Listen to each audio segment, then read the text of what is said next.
We have been doing a series by David Asherick. You know, I borrowed this or plagiarized, whatever you want to call it.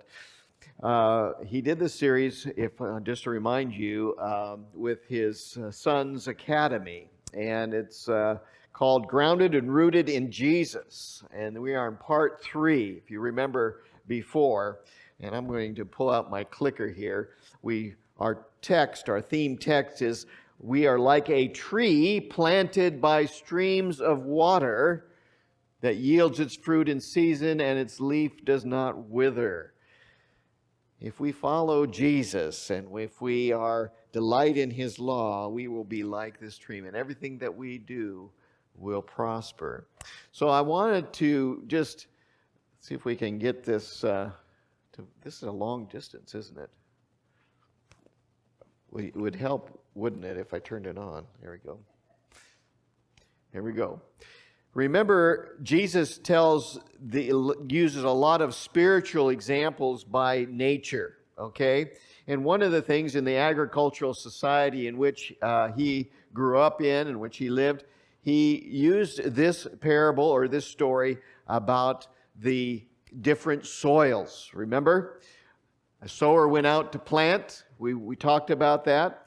And we also talked about the different soils. Remember? We talked about the path. Remember?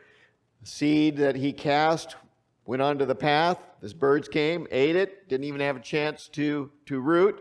We have the rocky soil, which sprouted quickly, but then because its roots didn't go very far, it grew up quickly, and then the sun came out and burned it. And so then we had the thorny soil where it sprouted up, but the thorns and the weeds grew up with it and choked it out. And then we had some of the seed fall in good soil that became a harvest for some 100, some 160, some 100-fold. So we had the different soils. Remember, we were talking in this series about roots, soil, body, and fruit. Remember, we were talking about, we've covered the soil and the roots. Now today we're going to be talking about the body. But remember, in the soils, it was like our environment, where we are planted. And there are some things that are out of our control. Is that right? Some things that we just can't.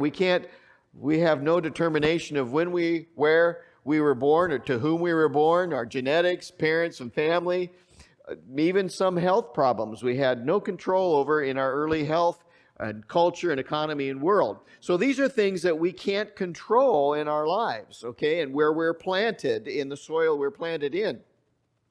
But we also there are things that we can control, such as our attitude and how we face different circumstances in our lives, the choices we make, the words we choose to say, and the friends we make, and the interests, inputs, and principles and character. These are the soils, if you remember, as we talked about it, this is the soil part that we can control where we're planted. So today we talked about before the roots and the soil, but we're also going to talk about today the tree itself, or the plant itself, the plant that we can see. You notice the roots you can't see, and notice that the roots are probably bigger than what the tree is. But what do roots do? Remember, we talked in our second time together when we talked about what do roots do? Well, roots absorb, they anchor, transport, and store. These are the things that roots do. We talked about that. And then what do they protect our roots in our soil, the roots that we're planted in? And what does it do? Well, it protects us from troublous times, persecution and temptation. So these are the things that if we have deep roots, this will help us with. So we talked about this, and we're going to go through this again. This is the parable of the soils. And listen, Jesus said, a farmer went out to plant some seeds, and as he scattered them across his field, some seeds fell on the footpath, and the birds came and ate them. Other seeds fell on the shallow soils with underlying rock. The seeds sprouted quickly because the soil was shallow, but the plants soon wilted under the hot sun, and since they did not have deep roots, they died. Other seeds fell among the thorns and grew up and choked out the tender plants. And still others fell on fertile soil, and they produced a crop that was 30, 60, and even 100 times as much as had been planted. Anyone who has an ear? Any ears in here? Do we have any ears? Do I hear any ears? Yes, we all have ears, right? Okay, anyone, Jesus says, who has an ear, let him what? Hear, listen.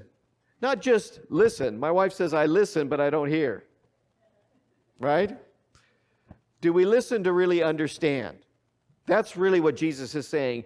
If you have an ear, listen to understand, because that's the most important thing. So the Bible refers to Jesus as a root several places in the Old Testament we talked about before, and the New Testament. And remember, I talked about grafting. Around here, we know a little bit about grafting, at least the farmers who do a lot of tree planting, is the fruit trees.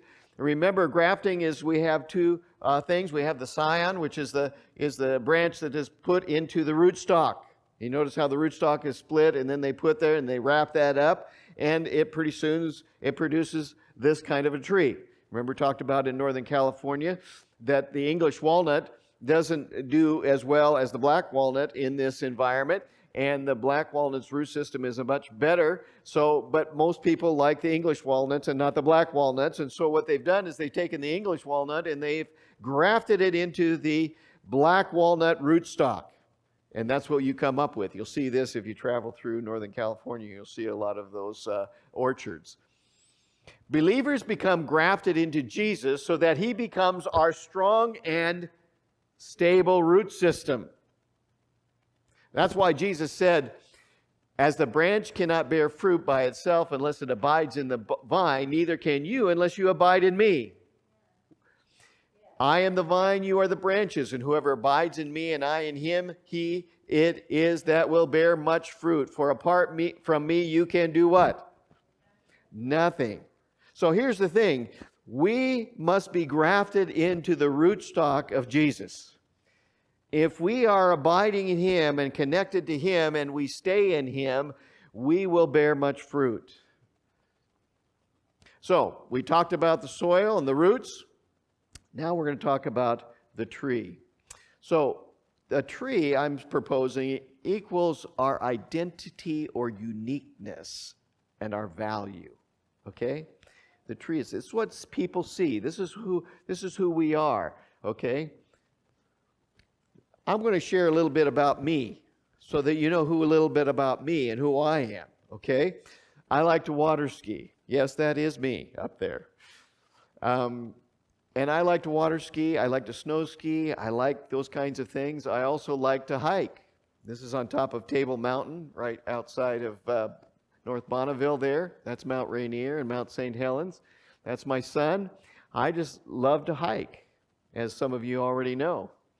And I also like to work with my hands. I like to do, especially woodworking and construction and things like that.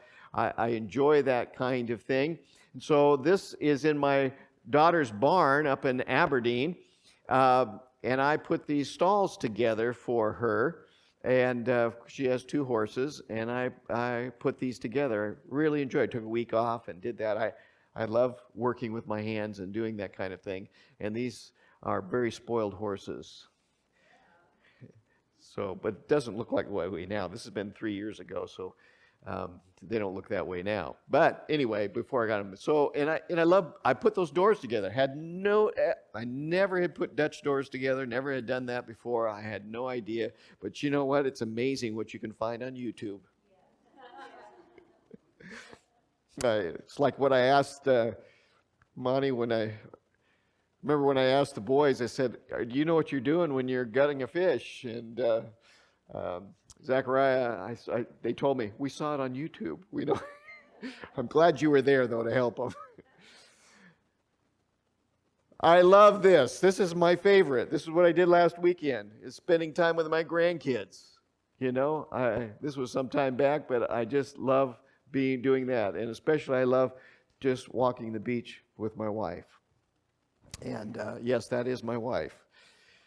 I'll get her here someday.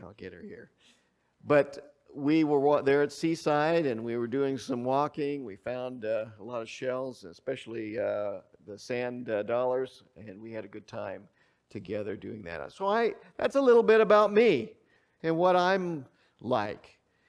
Did you know that there are 60,000 different varieties of trees in the world?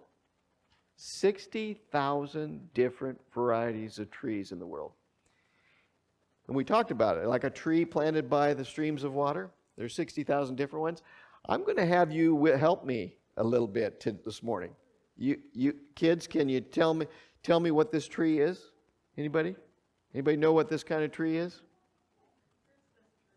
Yeah, it's a Christmas tree. Good job. What kind of tree is this? I heard somebody say. Noble fir? That's close, but it's a blue spruce. That's right. It's a blue spruce just by the color, right? Blue spruce. Now, can anybody tell me what this is? These are big trees, aren't they? How many have been to the redwoods? Yeah, most of us on the West Coast have. What is this tree? Somebody tell me what this tree is. You guys know? It's a corkscrew willow. That's right, corkscrew willow. Okay. Have you noticed so far all the different shapes and colors and these trees are? Amazing. Anybody tell me what this is? A what? Kenyan pine? Bristlecone pine. Yeah, it's the longest living creature on the earth. This tree is probably 4,000 or 5,000 years old. Okay? Live a long time. Okay? And look at the environment it has to grow in. Okay? It's amazing. Okay? Tell me what this is. Anybody tell me what these are? These trees. Jacaranda trees. They're beautiful, aren't they? Look at the purple and color they are. Okay, tell me what this is.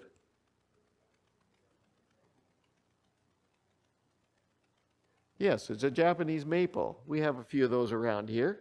Japanese maple. Beautiful. What is this? It looks like an upside down tree or an upside down celery stick or whatever. What is that? Baobab. Yep, it's a baobab tree. And they grow in Africa. Okay, you notice. Look at most of that's water storage because they live in pretty. But a tree planted by water. You see it there? See how successful that tree is. Okay. Have you noticing how different these trees are? Different colors, different shapes, different sizes. Anybody know what this tree is? This grows in Yemen, on the Persian or the Indian Ocean area there. Yeah, and it's a desert area there. Oh, you wonder how it gets any water. Well, not so much from the root system, but from the mist that comes off the ocean. It collects that water that way. Okay? This is a dragon blood tree. And the reason they call it dragon blood is the sap is very red. Okay? Very red. Okay? Tell me what these are. You should know. Western cedar. That's right. Western cedar. It's pretty common around here. One of my favorite trees. What is this? Anybody? These are local trees. This tree only grows in two places. Israel and Oregon. Anybody know? You should know. How many are, you know what? You've been along the Oregon coast, you see little signs everywhere. A myrtlewood tree. Okay? Myrtlewood tree. In fact, this is the largest myrtlewood tree in Oregon. 88 feet high. I didn't even know they grew that big. 42 feet around the base and 70 feet wide, almost like a redwood. Okay? It's a huge tree. Anybody tell me what this is? This is common. What was it? Madrone, yeah. It's common on the West Coast, madrona. Yeah, it makes good firewood. That's about all it's good for. Is it good furniture too? Yeah, I never found a tree big enough and it was on my property, but boy, it's a good firewood. It burns really hot. Okay, anybody tell me what this is? This is my favorite tree. What was it? No? Ponderosa. Yeah, this is the ponderosa pine. My favorite tree. Three long needles on each thing. Ponderosa pine. This is common. What's this? This time of year it looks just like this. Vine maple. That's right. It's a vine maple. And anybody tell me what these are? Birch, alder, aspen. That's right. Beautiful colors in the fall. You know, this bright yellow and white bark. It's very beautiful. Anybody tell me what this is? It's a tree. I didn't know it grew as a tree, but it does. Wisteria. That's right. It's a wisteria tree. And tell me what this is. I'd never seen this before. This is real. The bark looks just like that. Does anybody tell me? You're going to learn something today. That's a rainbow eucalyptus. Does look like a rainbow, doesn't it? Now, you could say there are 60,000 different varieties of trees in the world. Different shapes, different sizes, even different colors. You see the analogy between trees and humans? We have different shapes, different sizes, different colors. God has made and loves variety. So there is no such thing as an average tree. Okay? No such thing. In fact, I want to share with you a couple stories that proves this point. In the 40s, they were coming out with jet planes. Now, we have pilots around here, but they were developing the jet plane and in the military and the Air Force, and the prop plane was going by the wayside. In the process of doing that, the Air Force was finding out that these jet planes were crashing quite frequently. Okay? Like up to in their practice runs. This was not in battle or, dogfights. This was because it wasn't war. This is after World War II. They were just practicing, and they were just testing these out, and they were up to 17 crashes a day. Okay? And they were thinking that it was pilot error because they couldn't figure out why these planes were going down, these jet planes were going down. So they thought it was just pilot error. Until one day, a guy by the name of Gilbert Daniels, he decided, he had a theory that it wasn't that at all. In fact, he said this, he says, the tendency to think in terms of the average man is a pitfall into which many persons blunder. What his idea is that when they would make these planes, these jet planes, they would make the cockpit, and how they would determine what size the cockpit needed to be. What they did is they took about 4,000 pilots and they measured them, their height-wise, their width-wise, and their seat-wise, and just their arm length and everything, and they designed they took all these measurements and then made the average so they came up with the average pilot. And they then designed the cockpit to fit that person, the average. And his theory was there is no such thing as an average man. And his theory is that you're going to have to design these planes, these jet planes, these cockpits for small, medium, large, and extra large. Okay? And so they did. It cost a lot more to have custom designed cockpits, but it was a lot less than crashing 17 planes a day. So that's what they did. In fact, he said this, it is virtually impossible to find an average person, not because of any unique traits in this group, but because of the great variability of bodily dimensions in which is characteristic of all men. So the tendency to think in terms of the average has been called the what? The flaw of averages. Not the law of averages, the flaw of averages. This story is found in Todd Rose's book, The End of Average. Okay? And he tells another story in this book, but he says this. He tells this story that in the 1950s or 1940s, there was a medical project that a OBGYN doctor decided that he would do. Since he was one that treated women, he decided that he was going to find the average woman, or the normal woman. So what he did is he began to take 15,000 women, and he began to take measurements, okay, to find the ideal woman, okay? So he took measurements, all different kinds of bodily measurements, and he came up with the ideal woman called Norma. And he made a sculpture of Norma, okay? It was on Time and CBS and newspapers all over the country, and it's now still in the Cleveland Health Museum, okay?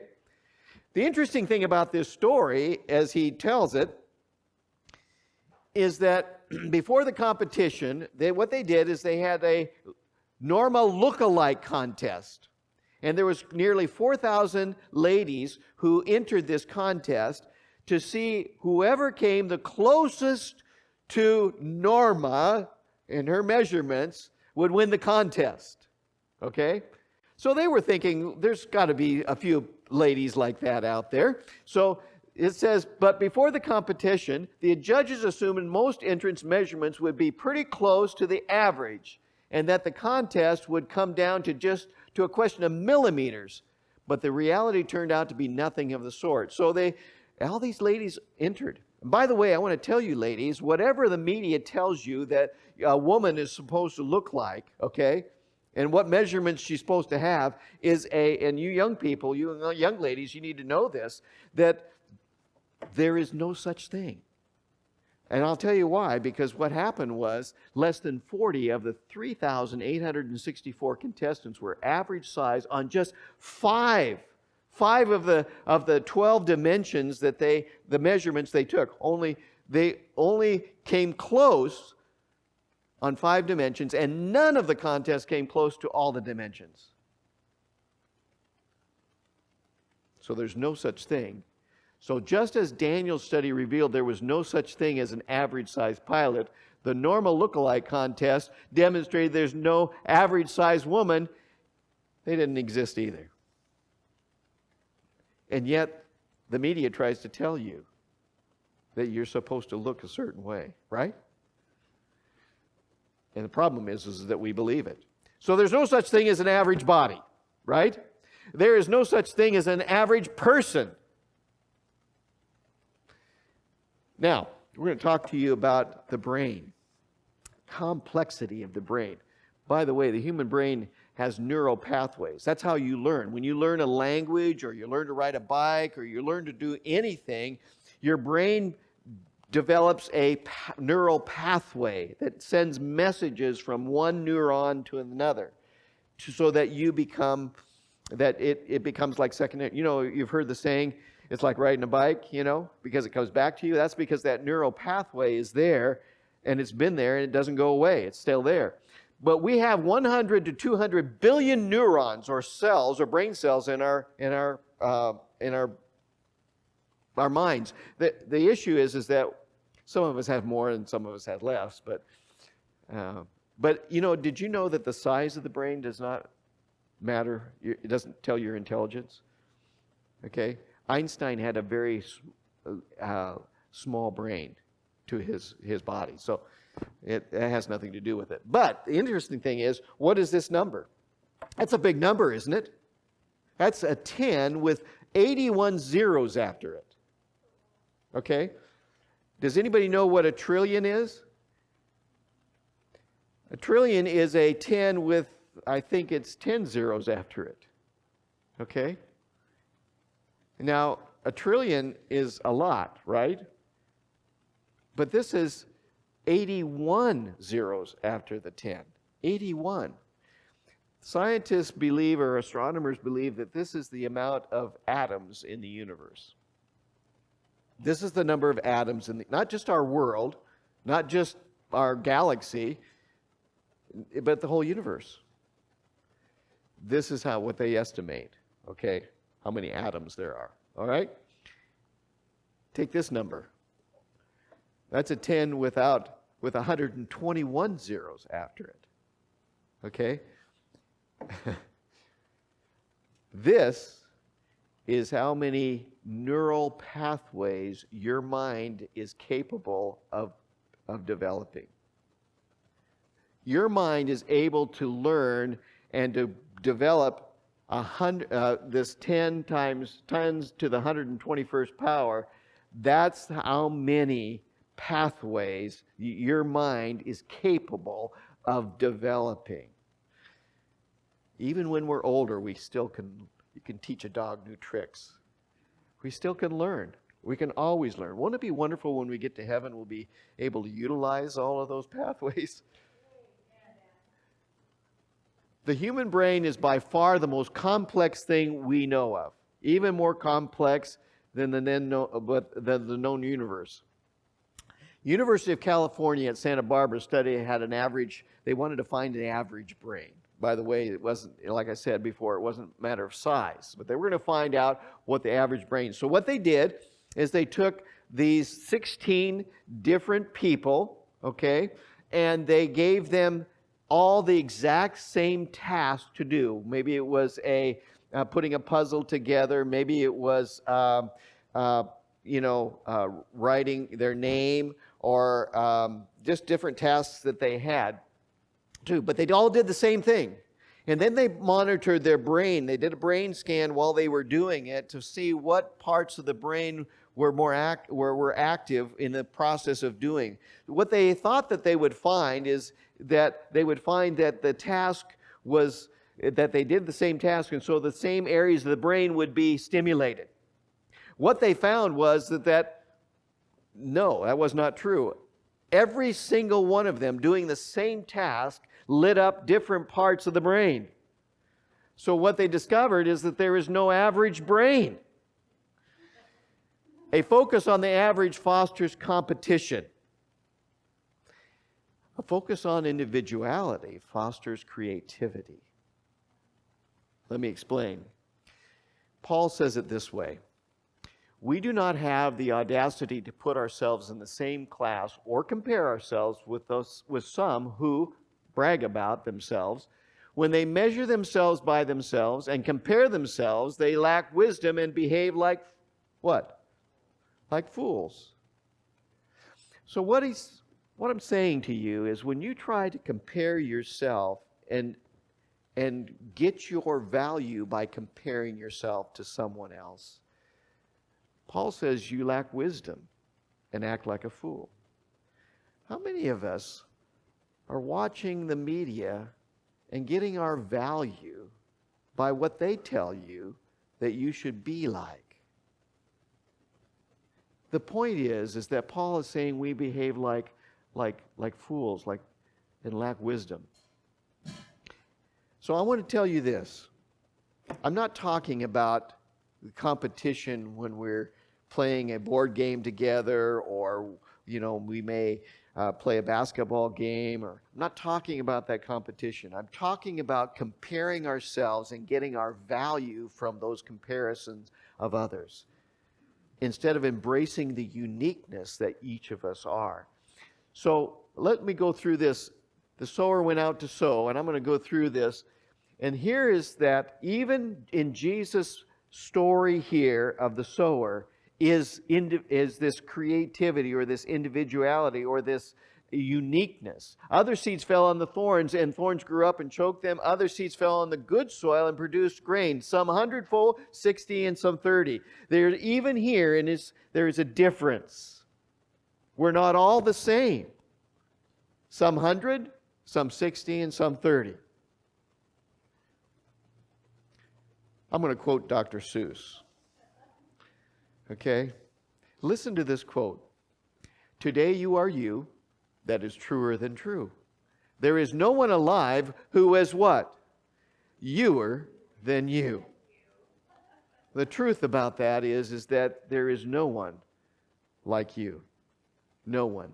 So your worth and value is who you are as a unique person. Okay? I'm going to tell you about bonsai trees. Any of you grown bonsai trees? Anybody experiment with that? Have you? They take a lot of care, don't they? Yeah. I mean, bonsai trees are real trees, only shrunk, little shrunk trees. They're just really small. But that's an actual tree, a big tree. But it's in a little pot like this. And it takes, when they take care of these things, they have to meticulously trim and make sure that the soil is the right pH and make sure it has all the right nutrients and just taking meticulous care. It takes a daily care of these trees. They must be really spoiled trees. And this one here is is like a full-size redwood tree or sequoia tree, right? But if you didn't know any better, you'd think that you were taking a picture of this outside, but it's in a little pot and it's probably only about this tall. Isn't that amazing? You can even grow your own forest in your house. You see that? Even multiple trees. It looks like a little forest. It's more than just being an arborist or a person who grows trees. You almost have to have an artistic ability as well, right? It takes a real art to do this. This is really an art thing. This is the oldest bonsai tree in the world. It is 1,000 years old. So now what does that tell you? If that tree is 1,000 years old, none of us would live 1,000 years to take care of a plant like that, right? A tree like that. So what has to happen? This tree is passed from one generation to the next. Probably, 15 generations have taken care of that tree to make sure that it's living and make sure to be the oldest 1,000-year-old bonsai tree. Okay? What's interesting about this tree is that could you replace that tree? No. There is no tree like that. You couldn't replace it. You can't, in other words, you couldn't just go on Amazon and order, I like a 1,000-year-old bonsai tree.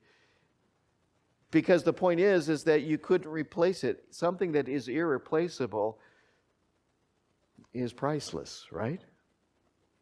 In fact, if, Jeff Bezos or Bill Gates came and said, I want to buy this, it's not for sale. That tree is not for sale. Why? Because it's priceless. It can't be bought. So the value of something is determined by the one who is willing to pay the price. Okay? So how much are you worth? There's no such thing as an average tree. There's no such thing as an average pilot or body or brain. And there's no such thing as an average person. I'm going to make up a new word. Actually, David Ashrick made up this word. You are wonderful. And this is why. Because you are one of a kind. You are uniquely equipped to contribute to the lives of others and to the world around you in ways that no one else can.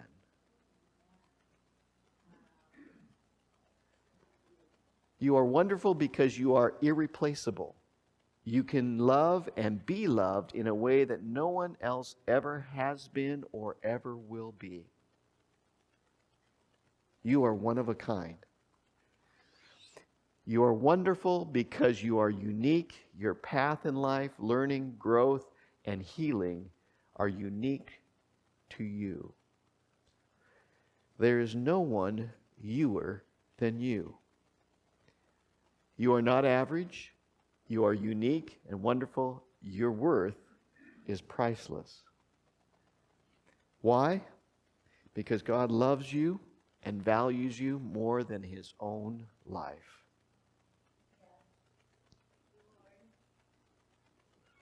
That's how special and unique that you are.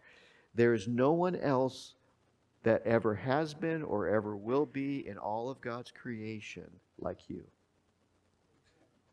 And God values you so much that He was willing to give up His own life for you. You are to God irreplaceable, of infinite value. I mean you. You. No one is youer than you. So, if we're grafted into Jesus, if we have our roots in Him, and we realize God's love for us, we are like a tree planted by streams of water that yields its fruit in season, and its leaf does not wither. My friends, I hope that you understand how unique and irreplaceable you are to God. You know, if you're not there with Him for eternity, God will always have an empty spot in His heart. Because no one can replace you. He's an amazing God, isn't He? Amazing God who makes each of us so unique. And that's why Ellen White says that even if we were the only person in this world, Jesus would have died for you. And our relationship with Him is as if there was no other. That's how unique your relationship is with Jesus. Jesus has that special, and He made you special, and you are unique and valued by Him. So why not value one another in our uniqueness, right? Looking at each other not in comparison, but looking at each other and appreciating each other for our uniqueness. Let's pray. Father, we thank You again for the opportunity we have to know this, that we are special to You. We are wonderful to You because we are irreplaceable to You. Lord, I thank You, and I pray that how You feel about us is how we will feel about others. That we will appreciate the uniqueness of each of us, the specialness that we have. And we thank You for this truth that Jesus given to us in these stories of the parables of the plant and the tree. Lord, be with each one of us and help us to continue to be grounded and rooted in Jesus. We thank You in His name. Amen.